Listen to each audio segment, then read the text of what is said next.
नमस्कार, मैं Ashish Singh. The inside story का एक और स्पेशल एडिशन सीधे वॉर जोन इजराइल से। 12 दिनों से चल रहे इजराइल और हमास के बीच के जंग में एक बहुत बड़ा टर्न आ गया है। गाजा पट्टी के एक अस्पताल पर हुए हमले और उसमें 500 से ज्यादा की मौत ने पूरी दुनिया को हिलाकर रख दिया है। यह हमला इजराइल ने किया या हमास ने, इसकी जिम्मेदारी कोई लेने के लिए तैयार नहीं है। लेकिन हमले के कुछ ही घंटे बाद अमेरिकी राष्ट्रपति जो बाइडेन सीधे टेल अवीव पहुंचे और उन्होंने इस हमले से इजराइल को क्लीन चिट दे दी। तो गाजा के अस्पताल पर बारूद, आखिर किसकी है करतूत?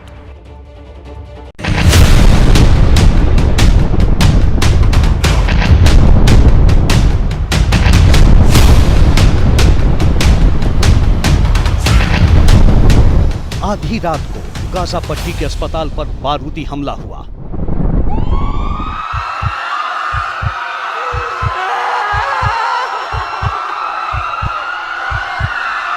पांच 500 से ज्यादा बेकसूर फिलिस्तीनी मारे गए। उनमें महिलाएं भी थीं, बच्चे भी थे, असहाय लोग थे, मरीज थे और उनके तीमारदार भी थे।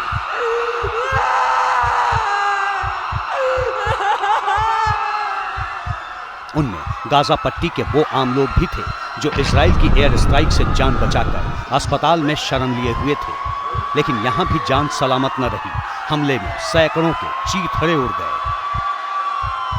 फिलिस्तीन की राजधानी कहे जाने वाले रमल्ला में इस समय गाजा से आए हुए काफ़ी लोग मौजूद हैं। इनमें से वे लोग भी शामिल हैं जिन गाजा पर जो हमले हो रहे हैं, जिनमें उनका परिवार नहीं रहा, और वे लोग भी शामिल हैं जो गाजा में जिस अस्पताल पे हमला हुआ है उस अस्पताल में भी उनके जानने वाले, उनके रिलेटिव काम करते थे जो मारे गए। छोटे छोटे बच्चे हैं, इनमें बुज़ुर्ग हैं, महिलाएँ हैं। देखिए, मैं उस जगह पहुँच गया हूँ जहाँ पर इनको रखा गया है। ये उस जगह की तस्वीर है। ये सारे वो बच्चे, वो लोग हैं जो गाज़ा से आकर के यहाँ पर रह रहे हैं। गाज़ा के रहने वाले बच्चे हैं और देखिए कुछ यहाँ पर पेंटिंग कर रहे हैं। इनको नहीं पता है कि गाज़ा में इस समय रक्तपात की पेंटिंग हो रही है। इन मासूम चेहरों को कुछ नहीं पता है। जंग ने सब कुछ तबाह कर दिया। फिलिस्तीन में हर तरफ चीख पुकार है, आंसू है। सवाल यह है कि आखिर गाजा के अस्पताल पर इस बर्बर बारूदी अटैक का गुनहगार कौन है? अल अहली अरब हॉस्पिटल पर बाइडेन के इजराइल दौरे से ऐन पहले हमला क्यों किया गया? गाजा के अस्पताल पर हमला कहीं बातचीत को पटरी से उतारने के लिए तो नहीं किया गया? जैसे ही हॉस्पिटल पे हमला हुआ है, जो लोग इस ताक में बैठे हुए थे, जिनमें रूस भी शामिल है, चीन भी शामिल है, ईरान भी शामिल है, लेबनान भी शामिल है, इन देशों ने मोर्चा संभाल लिया। अब इंटरनेशनल वर्ल्ड अपनी बात रख रहा है, इजराइल अपनी बात रख रहा है और उसमें ये ध्रुवीकरण जो है ये नए नए आयाम स्थापित करेगा, ऐसे इंडिकेशंस आ रहे हैं।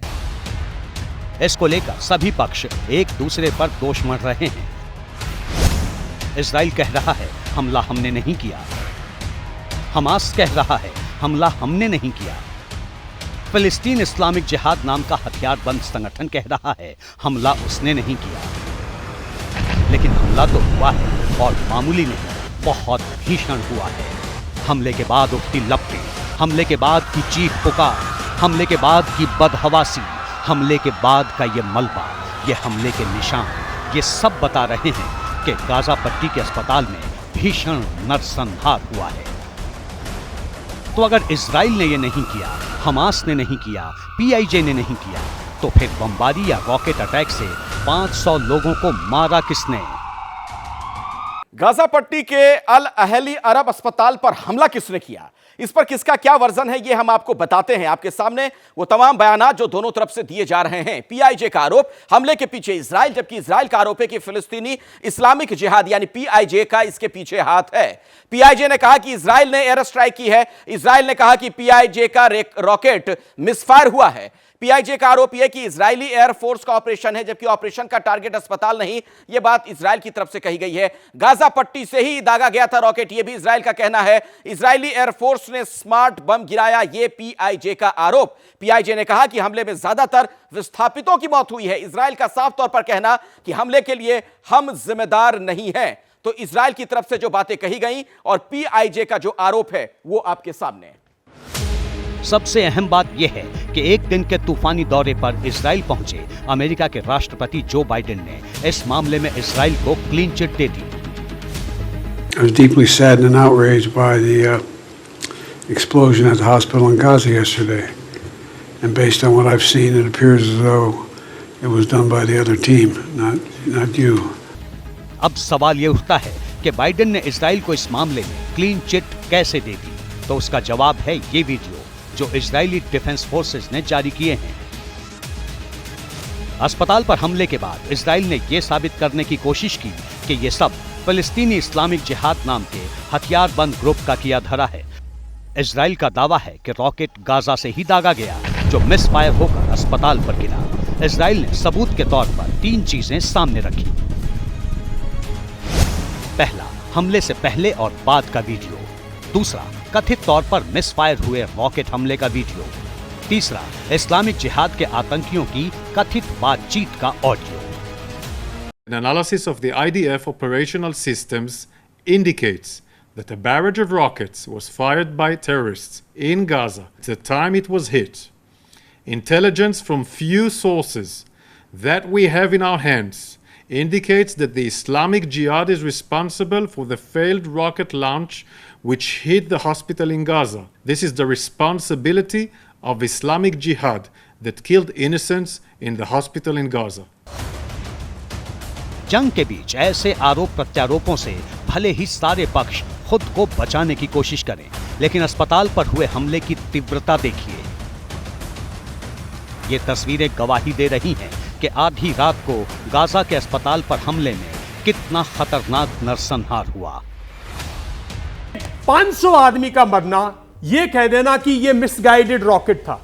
बिल्डिंग के अंदर हॉस्पिटल है, मिसगाइडेड रॉकेट कितना डिस्ट्रॉय कर सकता है? मैं नहीं समझता 500 आदमी मर सकते। ये डायरेक्ट स्ट्राइक है इस पे। ये है कि ये कोलेटरल वॉर में भूल चूक होती है। सैनिक परफेक्ट नहीं होते, वेपन्स परफेक्ट नहीं होते, टेक्नोलॉजी परफेक्ट नहीं होती।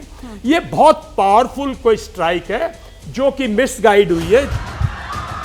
अस्पताल पर इस बर्बर हमले और 500 से ज्यादा बेकसूर लोगों की मौत के मामले की गूंज अब कहां तक सुनाई देगी, ये तो कहना मुश्किल है। लेकिन इस जघन्य वारदात को इजराइल हमास जंग में एक बड़ा टर्निंग पॉइंट माना जा रहा है।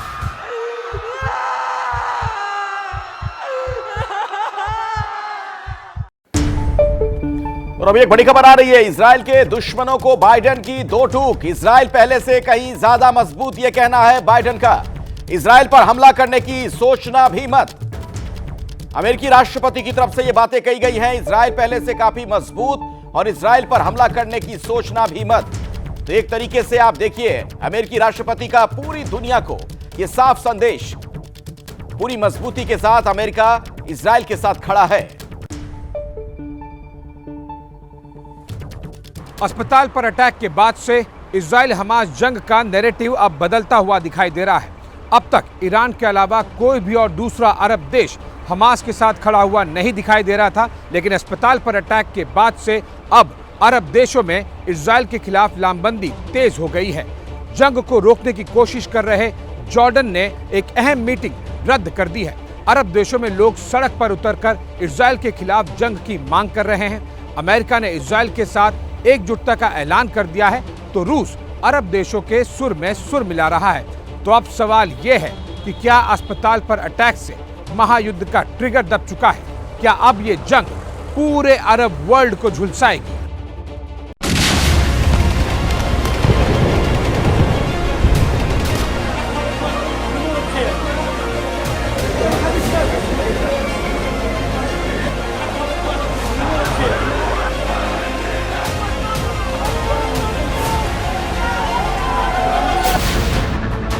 तुर्की, लेबनान, जॉर्डन, इराक, ट्यूनीशिया, यह गुस्सा इजराइल के खिलाफ है।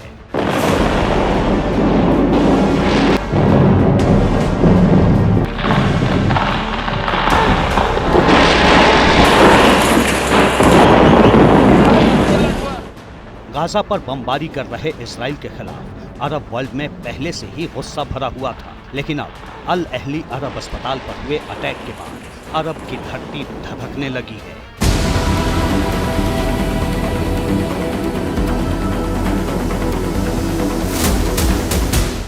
ये प्रदर्शन और हंगामा इजराइल के खिलाफ मिडिल ईस्ट के बढ़ते गुस्से का थर्मामीटर है।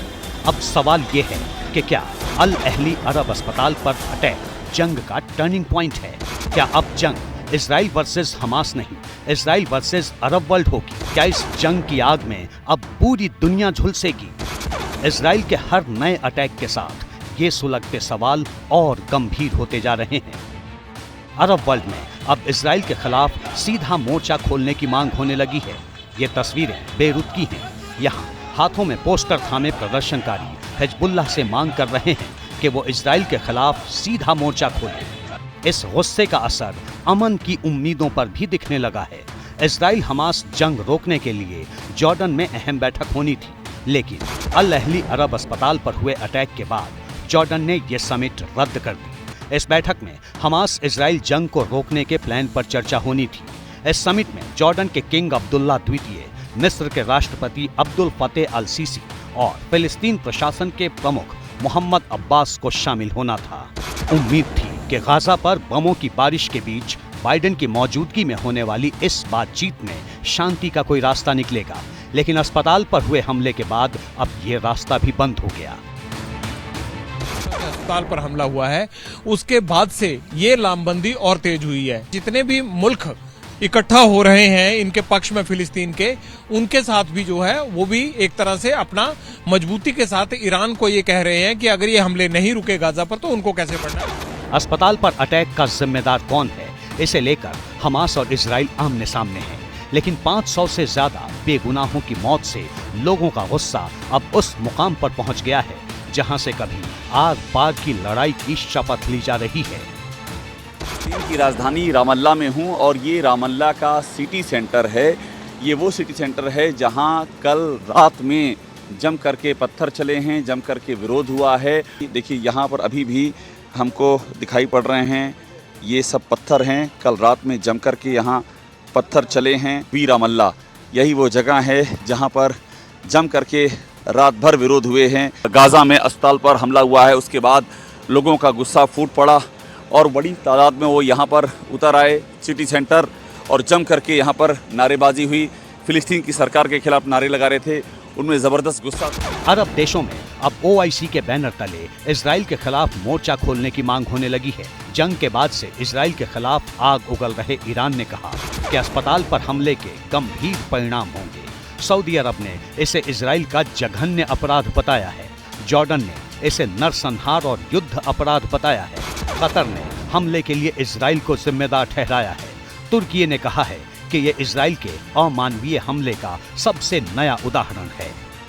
अस्पताल पर अटैक के बाद अरब देशों का जैसा रिएक्शन आया है उससे एकदम साफ है कि अरब देशों में लामबंदी काफी तेज हो गई है। पहले सिर्फ ईरान इजराइल के खिलाफ तल्ख बयानबाजी कर रहा था, लेकिन अब अस्पताल पर अटैक के बाद दूसरे अरब मुल्क भी इजराइल के खिलाफ कड़ा रुख अपनाने लगे।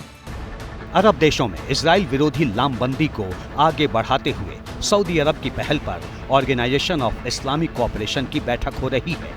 पहले भी ईरान और इराक ने OIC की बैठक बुलाने की मांग की थी, लेकिन बैठक अब हो रही है। इजराइल के खिलाफ अपनी जमीन पर हो रहे प्रदर्शन और अपने नागरिकों के आक्रोश के कारण अरब देशों की मजबूरी बन गई है कि वो आगे बढ़कर इजराइल के खिलाफ कोई सख्त कदम उठाएं। ग्राउंड रियलिटीज को जानने के बाद ये तय होगा कि आखिरकार इजराइल को अगला रुख करना क्या है, और अगर इजराइल आगे कड़ा रुख अपनाता है, अमेरिका उसको शह देकर और समर्थन देकर आगे बढ़ने को कहता है, गाजा पर टैंक और सैनिक जाते हैं, तो जाहिर सी बात है कि मिडिल ईस्ट के देश जिनमें कि ईरान और साथ ही लगता रूस और चीन भी जरूर फिलिस्तीन के पक्ष में उतर सकते हैं, ऐसा माना जा रहा है। लेकिन ईरान ने जिस तरह से खुलकर सपोर्ट की है उसको देखते हुए लगता यही है कि कहीं इजराइल का ये युद्ध जो है वो खाड़ी का युद्ध या खाड़ी देशों के वर्चस्व का युद्ध बनकर न रह जाए। 7 अक्टूबर को हमास ने जिस अंदाज में इजराइल को निशाना बनाया था, तब ईरान को छोड़कर बाकी किसी अरब देश ने खुलकर हमास का समर्थन नहीं किया था। उसके बाद इजराइल के बारूदी एक्शन पर भी अरब देश मौन रहे। जॉर्डन जैसे मुल्क पर्दे के पीछे से जंग रोकने की कोशिशों में जुटे थे, लेकिन अल अहली अरब अस्पताल पर हुए अटैक ने पूरी तस्वीर बदल दी है। जब 7 अक्टूबर को पहला हमला हुआ था तब मैंने कहा था कि मेरे को उम्मीद थी कि इजराइल की बड़ी इंसिसिव सी स्ट्राइक होगी गाजा के ऊपर, और 2-4 दिन में जो है जो हमास की ताकत है ख़त्म हो जाएगी, ख़त्म तो होनी थी, और उसके बाद युद्ध शांत हो जाएगा। लेकिन जिस तरह से अब ये युद्ध के हालात बनते जा रहे हैं, ये युद्ध ख़त्म होने की बजाय और आगे बढ़ने की दिशा में आगे बढ़ रहा है। एक उम्मीद ये थी कि सऊदी अरेबिया और यूनाइटेड अरब एमिरेट्स, जिनके संबंध यूएसए से काफ़ी अच्छे थे, तो उम्मीद ये थी कि शायद उनकी वजह से ये युद्ध थोड़ा दब जाएगा। इस बीच जंग में रूस ने इजराइल से रॉकेट अटैक के सैटेलाइट इमेजरी जारी करने की मांग की है। बाइडेन ने जिस अंदाज में इजराइल के साथ एकजुटता दिखाई है, उससे अरब मुल्क खफा हैं। इस नाराजगी के बीच रूस की एंट्री से समीकरण बदलता दिख रहा है। रूस ने अभी सीधे तौर पर अरब देशों का साथ नहीं दिया है, लेकिन उसने इजराइल से जिस तरह से सवाल पूछे हैं, उससे साफ दिखाई पड़ता है कि वो अरब देशों के साथ खड़ा है। इससे पहले रूस ने गाजा में युद्ध विराम की मांग को लेकर संयुक्त राष्ट्र सुरक्षा परिषद में प्रस्ताव भी लाया था, लेकिन यह प्रस्ताव गिर गया। अस्पताल पर अटैक, आम लोगों का गुस्सा और रूस के समर्थन वाले संकेत से साफ है कि इजराइल हमलावर रहा तो जंग में दूसरे मुल्क भी कूद सकते हैं। अरब देशों के रुख से अब ये लगने लगा है कि अगर इजराइल के टैंक गाजा की जमीन पर उतरते हैं और गाजा से आम लोगों की मौत की तस्वीरें इसी तरह आती रहीं, तो ये जंग अब और आगे जा सकती है।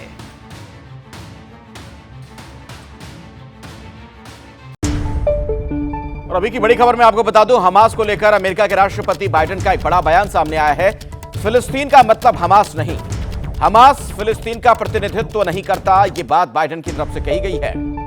तो अमेरिकी राष्ट्रपति की तरफ से बड़ी बातें, अहम बात ये, हमास को लेकर जो बात उन्होंने कही, उन्होंने साफ तौर पर कहा कि दरअसल जो हमास है वो फिलिस्तीन का प्रतिनिधित्व नहीं करता है। इजराइल हमास जंग ने दुनिया में हथियारों के बाजार में रौनक ला दी है। इजराइल जंग के लिए ज्यादा से ज्यादा हथियार चाहता है और इजराइल के लिए हथियारों के सप्लाई का मेन सोर्स है अमेरिका। अमेरिका ने तो हथियारों की पहली खेप इजराइल को भेज भी दी है, लेकिन इससे इजराइल की जरूरतें पूरी नहीं होने वाली हैं। जंग का ऐलान कर चुके इजराइल को और हथियारों की जरूरत होगी। वहीं अमेरिका का संकट यह है कि उसे यूक्रेन को भी हथियार देने हैं और इतनी जल्दी हथियारों का प्रोडक्शन बढ़ाया नहीं जा सकता।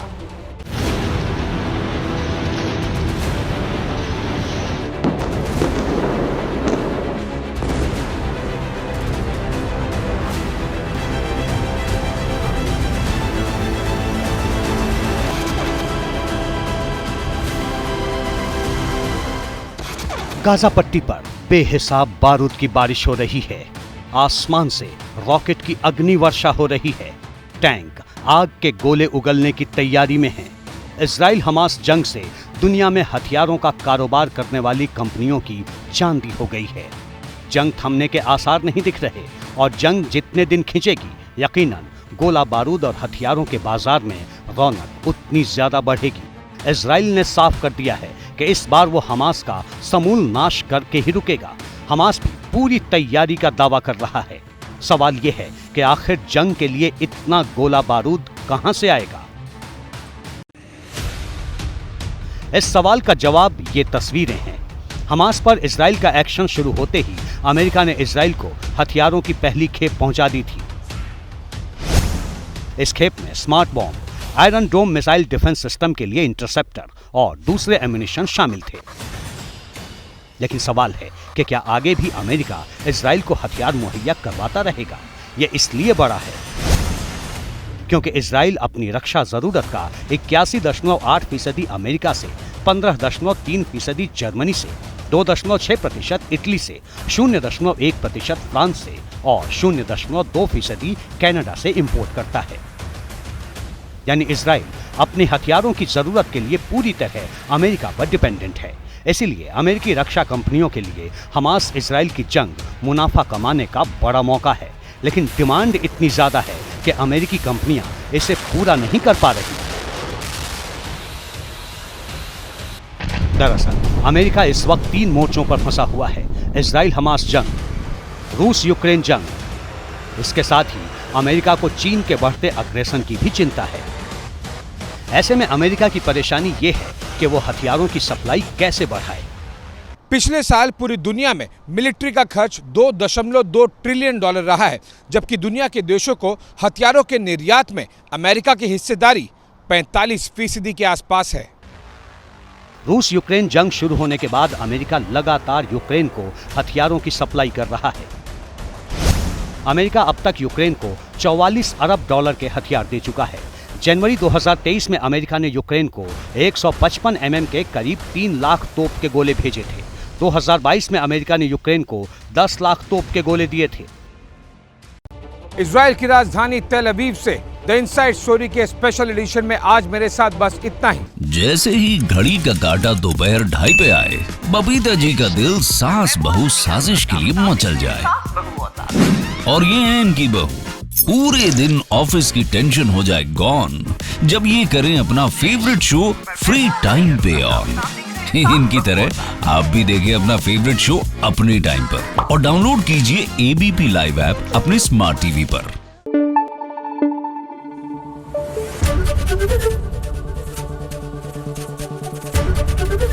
एबीपी न्यूज आपको रखे आगे।